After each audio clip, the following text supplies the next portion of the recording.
Ndugu zangu, tunakutana katika kipindi muhimu sana kwa mustakabali wa TEMESA.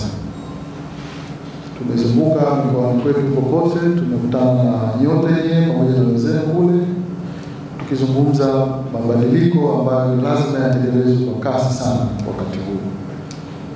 Tumezungumza kuhusu mkakati wa kuboresha utendaji kazi wa TEMESA Transformation Strategy ambayo imepitishwa na utekelezaji wake umeanza mara moja katika eneo la matengenezo ya magari, na tutaanza immediately Januari 2026 katika eneo la vivuko. Kwa hiyo hakuna eneo ambalo halitaguswa, yote yataguswa, lakini sasa tumeanza kwa kasi sana katika eneo la matengenezo ya magari. Tunapozungumza kuitengeneza TEMESA upya, cha kwanza muhimu kuliko vyote ni image. Tuna image gani?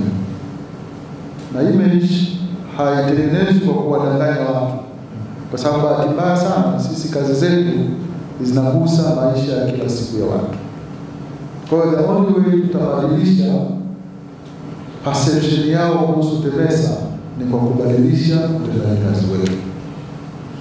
Kwa hiyo kwa maana again niseme ni muhimu sana kuwa na nyie watu wa rasilimali watu ambao wanatusaidia kumanage rasilimali watu katika maeneo yetu kule, kwa sababu haya yanayozungumzwa yatakayofundishwa na kusisitizwa hapa, tuna wajibu wa kuyapeleka kwa wale ambao sisi tunawasimamia kule kwa niaba ya wenzetu hapa, ili sote kama TEMESA, kama watumishi wa TEMESA tujitambue.